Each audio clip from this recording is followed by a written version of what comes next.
매일 성경 묵상 나눔입니다. 오늘은 4월 13일 화요일입니다. 출애굽기 4장 18절에서 31절이 오늘의 본문입니다. 모세가 그의 장인 이드로에게로 돌아가서 그에게 이르되 내가 애굽에 있는 내 형제들에게로 돌아가서 그들이 아직 살아있는지 알아보려 하오니 나로 가게 하소서. 이드로가 모세에게 평안히 가라 하니라. 여호와께서 미디안에서 모세에게 이르시되 애굽으로 돌아가라. 내 목숨을 노리던 자들이 다 죽었느니라. 모세가 그의 아내와 아들들을 나귀에 태우고 애굽으로 돌아가는데 모세가 하나님의 지팡이를 손에 잡았더라. 여호와께서 모세에게 이르시되 내가 애굽으로 돌아가거든 내가 내 손에 준 이적을 바로 앞에서 다 행하라.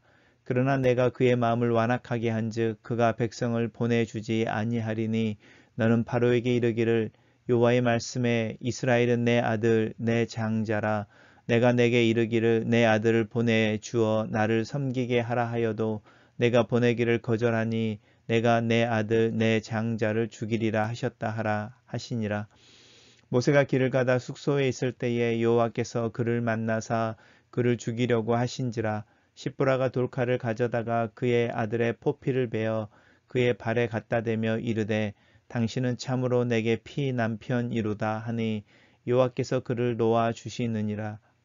그때에 십보라가 피의 남편이라 함은 할례 때문이었더라. 여호와께서 아론에게 이르시되 광야에 가서 모세를 맞으라 하시매 그가 가서 하나님의 산에서 모세를 만나 그에게 입 맞추니 모세가 여호와께서 자기에게 분부하여 보내신 모든 말씀과 여호와께서 자기에게 명령하신 모든 이적을 아론에게 알리니라. 모세와 아론이 가서 이스라엘 자손의 모든 장로를 모으고 아론이 여호와께서 모세에게 이르신 모든 말씀을 전하고 그 백성 앞에서 이적을 행하니 백성이 믿으며 여호와께서 이스라엘 자손을 찾으시고 그들의 고난을 살피셨다 함을 듣고 머리 숙여 경배하였더라. 오늘의 본문은 세 개의 단락으로 나눠져 있습니다. 단락별로 살펴보겠습니다. 하나님의 부르심에 응답하는 모세가 이제 장인 이드로에게 양떼를 데리고 돌아가서 애굽에 있는 내 형제들 친족들의 생사 여부를 알아보기 위해서 애굽으로 돌아가겠다고 말을 합니다. 그래서 이드로가 모세에게 평안히 가라고 애굽으로 돌아가는 것을 허락해 주고 또 하나님께서 모세에게 또한 나타나셔서 애굽으로 돌아갈 것을 명령하고 계십니다. 그때에 모세가 자기 아내 십보라와 아들들인데 우리는 게르솜밖에 기억이 나지 않는데 그 사이에 시간이 흐르면서 아들들이라고 그래서 다른 아들이 있는 것을 의미하고 있습니다. 그리고 출애굽기를 계속 이제 묵상하다 보면 이 둘째 아들의 이름도 알게 될 거라고 생각합니다. 그래서 이제 아들들을 태우고 이제 애굽으로 돌아가는데 저는 이 문장이 참 마음에 와 닿습니다. 모세가 하나님의 지팡이를 손에 잡았더라. 사실은 자기 지팡이였죠. 근데 하나님께서 그 지팡이를 이렇게 사용하셨죠. 네 손에 있는 것이 무엇이냐? 지팡이니이다. 하라고 할 때 지팡이를 던질 때 뱀이 되고 꼬리를 만지면 다시 지팡이가 되게 하셨던 그 지팡이 이죠. 이제 하나님께서 그래서 내가 이 지팡이를 통해 너의 능력을 보여주겠다라고 말씀하시는 이 모세가 유일하게 가지고 있었을 모세의 소유물인데 그 소유물이 이제 하나님의 소유물이 되고 하나님의 능력이 나타나는 증거 또 그 도구가 되어지는 것을 보고 이 하나님의 지팡이를 손에 잡았다라고 말하는 것이 하나님의 능력을 의지함으로 돌아가는 모세의 모습을 보여주는 것 같습니다. 하나님께서 구체적으로 모세에게 나타나셔서 다시 이야기를 하거든. 이제 우리가 어제 묵상했던 이적이죠. 이적에 대한 이야기를 하고 있습니다. 그래서 어제 이해했던 지적이 지팡이가 뱀으로 변하는 부분과 손의 나병의 부분과 또 그러지 않을 때의 나일강의 물이 피로 바뀌게 하는 부분에 대한 이야기를 했었는데 그런 이야기를 하는 거죠. 그리고 이제 그러면서 모세가 바로에게 해야 될 말을 전달해 주시는데 이스라엘은 내 아들 내 장자라라고 부르고 있는 부분입니다. 이스라엘은 내 아들 내 장자라. 민족의 의미인 거죠. 하나님에게 가장 귀한 그리고 첫 번째로 하나님께서 마음을 주셨던 민족. 그러면서 이제 그 아들을 보내어 나를 섬기게 하라라고 출애굽에 대한 이야기를 하고 있지만 이 바로가 완악하여 거절할 것이다라고 말하시는 거죠. 하나님이 그러시면서 이제 내 아들 내 장자를 네가 괴롭혔던 것처럼 바로의 아들, 바로의 그 장자가 죽게 되어지는 것에 대한 이야기를 미리 하고 계십니다. 이 부분이 유월절과 관련되어진 부분인데 우리 묵상하면은 아마 이야기가 계속될 것 같습니다. 단락을 요약해 보겠습니다. 저는 이 단락을 모세는 장인 이드로에게 애굽에 있는 친족의 생사를 확인하기 위해 돌아가겠다고 말하고 아내와 아이들과 함께 애굽으로 떠난다. 하나님께서 모세에게 나타나 확신과 바로에게 전할 메시지를 주신다. 이렇게 요약했습니다.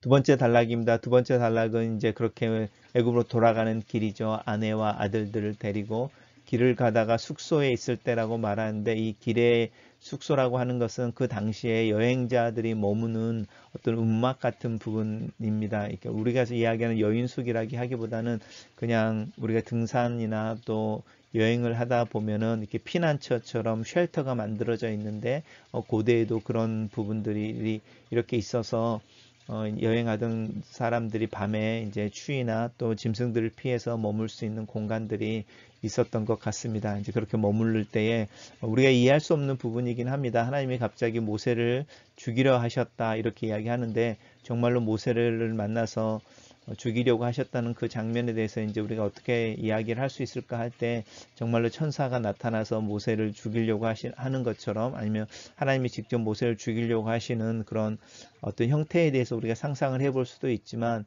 이 여호와께서 그를 놓아주셨다라고 말하는 놓아주셨다라는 말이 무슨 뜻이냐면 고치다, 치료되다 이런 뜻입니다. 그러니까 이제 우리가 이 말씀을 어떻게 이해할 수가 있냐면 모세가 광야에서 미디안에서 애굽으로 돌아가는 중에 어느 날에 심히 아팠다 이렇게 우리가 이해할 수 있습니다. 그래서 심히 아팠고 그 아파서 생사를 이렇게 헤매고 알 수 없는 그 상황에서 십보라가 돌칼을 가져다가 그의 아들의 포피를 벤다고 하는데 그 아들의 포피, 그러니까 모세의 아들인 거죠. 우리가 이제 게르솜을 알고 있는데 게르솜이 아닐 것 같고요. 이제 둘째 아들이 태어난 지 얼마 되지 않았던 둘째 아들의 포피이니까 이제 할례를 행하는 것이죠. 그 다음에 보면 여기도 할례 때문이었다라고 말하는데 시브라가 돌칼을 가져다가 할례를 하고 그 할례 결과로 남은 그 아들의 포피를 모세의 발 앞에 발에다 대면서 고백을 하는 거죠. 내게는 참으로 피 남편이다. 피의 남편이라는 뜻인데요. 이게 이제 무슨 뜻일지 이렇게 피로 산 남편이다. 이제 이런 의미인 건지 아니면은 당신 때문에 내가 내 아이들의 피를 보았다. 이런 의미에서 피의 남편이라고 말하는지.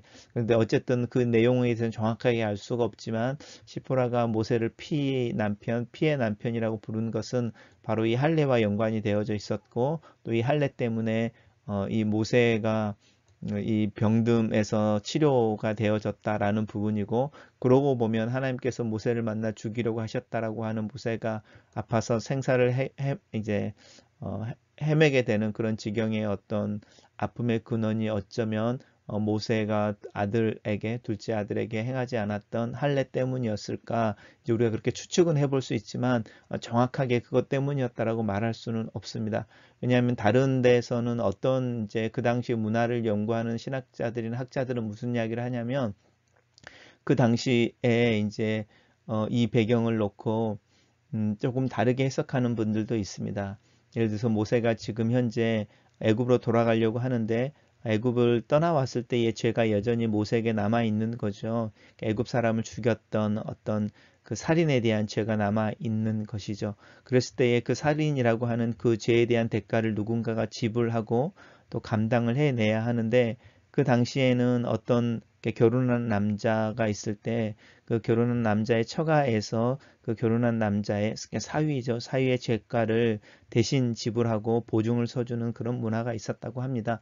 그래서 시보라가 돌칼을 가져다가 아들의 피를 이렇게 벤다는 이 할례의 모습을 이제 그런 이렇게 어떤 모세가 가지고 있던 죄악에 대해서 그 시보라라고 하는 이렇게 모세의 처가 쪽에서 그 죄에 대한 대가들을 지불하고 또 감당해 내겠다고 하는 보증의 표현이었다. 이렇게 말하는 분들도 있습니다. 뭐 그것도 사실은 이해하기가 좀 어렵습니다. 왜냐하면 이런 상황들이 그 당시에 문화와 관련되어져 있는데 3,000년이 넘는 시간 속에서 우리가 그 시대의 문화를 다 알 수 없기 때문에 그렇습니다. 그래서 일반적으로 이 할례라는 이야기가 나오는 것 속에서 하나님께서 모세에게 이제 애굽으로 돌아가는데 하나님 앞에서 하나님의 일을 감당하기에 부족함이 없는, 흠이 없는 가족, 또 모세를 만들기 위해서 어떤 일을 행하셨다. 이제 이 정도로 이해할 수 있을 것 같습니다. 단락을 요약해 보겠습니다. 모세가 길 도중에 하나님께서 그를 죽이려 하시자 십보라가 아들의 포피를 베어 모세의 발에 갖다 대며 하나님의 화를 풀어준다. 이렇게 요약했습니다. 세 번째 단락은 이제 하나님께서 아론에게 나타나시는 부분인데요. 아론에게 나타나셔서 모세에게 광야에 가서 모세를 맞으라라고 이야기하고 이 아론과 이제 모세가 만나는 곳이 어디냐면 하나님의 산인 거죠. 우리가 이야기하고 있는 그 호렙산이라고 하는 곳이죠. 그러니까 벌써 언제쯤 하나님이 아론에게 나타나셨을까? 어쩌면 모세에게 나타나시기 전에 아론에게 나타나셨을 수도 있고요. 아니면은 모세에게 나타나셨을 때와 아론에게 나타나실 때가 동시일 수도 있죠. 왜냐하면 우리가 사도행전에 보면 고넬료라고 하는 신실한 로마의 백부장이 나타나는데 이제 고넬료에게 천사가 나타나서 요바에 있는 베드로를 초청해 집에 오게 해서 복음에 대한 이야기를 들으라고 계시를 할 뿐만 아니라 동시간대에 베드로는 환상을 통해서 하나님이 정하다고 한 것들, 그 전까지는 그것이 부정한 것이었지만 하나님이 정하다고 한 음식을 먹으라고 이야기하는 그 부분 속에서 하나님이 고넬료와 또 베드로에게 동시에 계시를 주고 있는 부분이 있습니다. 그래서 하나님이 일하실 때 모든 것이 우리가 생각하는 1, 2, 3, 4라고는 시간의 흐름 속에서 진행되어지는 부분들도 있지만 어쩔 때는 그렇게 동시적인 부분들이 하나님의 역사 속에 사실은 있습니다. 그래서 아론에게 나타나셔서 그 이야기를 하시고 모세에게도 이야기를 하시고 그리고 그들이 호렙산이라고 하는 하나님의 산에서 만나는 부분을 볼 수 있습니다. 그리고 이제 거기에서 모세가 하는 이야기들을 이제 아론에게 다 설명하고 또 아론과 모세가 함께 가서 이제 애굽에 들어간 거죠. 이스라엘 자손들의 모든 장로들을 모으고 아론의 역할이죠. 아론의 역할이 모세의 입이었으니까 모세의 입 역할을 하는 것이고 또 이제 이 백성 앞에서 이적을 행한 것은 아론이 아니라 모세였겠죠. 왜냐하면 하나님께서 모세에게 이제 이적을 가르쳐 주시면서 이것을 이적을 행해라 그러면 너희 백성이 이스라엘이 네가 내가 보낸 것을 알게 될 것이라고 하셨으니까 이제 그 이적을 모세가 행하고 하나님 말씀하신 대로 백성이 믿으며 또 이제 여호와께서 이스라엘 자손을 찾으시고 고란을 살피셨다는 것을 듣고 머리 숙여 경배했다, 예배했다라는 뜻입니다. 단락을 요약해 보겠습니다. 여호와께서 아론에게 광야로 가서 모세를 만날 것을 말씀하신다. 모세와 아론은 함께 이스라엘의 장로들을 만나 하나님의 메시지를 전한다. 이렇게 요약해 봤습니다. 묵상 포인트입니다. 하나님의 부르심에 응답한 모세는 장인에게 애굽으로 돌아가는 것에 대한 허락을 받는다. 하나님의 부르심을 따르는 것과 가족들의 지지와 동의가 서로 다를 때가 있다. 하나님의 때를 또 시간을 기다리는 여유로움이 필요한 순간이다. 무작정 가정을 버리고 하나님을 따를 수는 없는 일이다. 이 상황에 대한 지혜가 필요한 이유이기도 하다. 성경의 이야기는 대부분 가정 내의 이야기를 바탕으로 진행된다. 가정과 가족 관계는 하나님이 일하시는 가장 기초적인 공간이다. 모세는 바로의 궁전에 입양하러 들어가기 전에 유모가 된 친모와 가족들 사이에서 자랐다. 자신의 목숨을 구하기 위해 광야로 도망친 후 모세는 남겨진 친족들의 생사의 여부에 대해서 걱정하고 있었던 것을 또한 알 수 있다. 모세가 40년 동안 광야의 생활에서 어쩌면 유일한 자기 소유였을지도 모르는 지팡이가 이제 하나님의 것이 된다. 하나님의 지팡이를 손에 잡았다는 표현 앞에 마음이 멈춰선다. 아무리 보잘것없고 또 작은 내 능력이나 소유가 하나님께서 사용하기로 마음을 먹으시면 하나님의 것이 된다. 아니 어쩌면 내 소유 모든 것, 내 존재 모든 것이 한때는 내 것이라 생각했는데 이제는 하나님의 것이 되었다라고 고백해야 되는 것인지도 모르겠다. 나는 이 하나님의 것을 손에 잡고 있다. 하나님께서 사용하기를 원하시는 마음으로 이 아침에 나와 내게 소유하도록 허락된 것을 하나님 앞에 내어놓는다. 길을 가다가 숙소에 있을 때에 모세를 적대시하는 하나님의 모습은 낯설고 당황스럽기까지 하다. 하나님께서는 왜 모세를 그렇게 설득하셔서 부르심의 자리에 세워놓고 이제 그 부르심에 순종하여 애굽으로 향하는 모세의 목숨을 취하려고 하시는 것일까? 성경의 모든 내용이 다 이해되고 다 설명되는 것은 아니다. 어떤 부분은 3000년이 넘게 지나는 시간 속에서 잃어버린 문화적 감각이나 고려해야 할 시대에 대한 지식의 부족 때문에 이해할 수 없는 부분이 있다. 어떤 부분은 하나님께서 의도적으로 신비의 영역에 남겨두시고 우리의 사고와 분석을 지향하게 하시는 부분이 있다. 성경의 모든 것을 납득이 가도록 합리적으로 풀려고 하는 시도들은 오히려 이단이나 잘못된 교리와 해석의 오류에 빠지게 하는 잘못을 범하게 한다. 과유불급이다. 시브라가 자기 아들에게 소위 할례를 행하고 그 표정을 모세의 발에 갖다 대며 내게 피해 난 편이라고 말한다. 정확한 내용을 이해할 수 없으나 시브라의 그 할례의 행위가 남편인 모세를 살린다. 마지막 묵상 포인트입니다. 하나님은 아론에게 나타나셔서 광야에 나가서 모세를 만날 것을 명령하신다. 단순히 모세만 부르시는 것이 아니다. 하나님의 일하심은 내가 보지 못하는 반대편의 영역에서도 나타난다. 모세를 부르시는 것과 아론을 부르시는 것 모두 하나님이 하시는 일이다. 세례 요한의 세례 사역과 예수 그리스도의 세례 받음이 어우러져서 하나님의 의도하신 일이 모두 성취된 것처럼 내 삶에 또 누군가의 삶 속에 서로는 알지 못하지만 하나님의 계획하심과 일하심이 있어 함께 만나 교회를 이루고 동역의 기쁨을 나눌 수 있는 이 현실이 더 많아지고 또 깊어지기를 위해 기도한다. 포스트 코로나의 삶과 사역을 고민하는 요즘 하나님의 지혜를 구하고 하나님께서 함께 고민하고 살아가도록 내 옆에 붙여주시는 동역자들을 위해 기도하게 된다.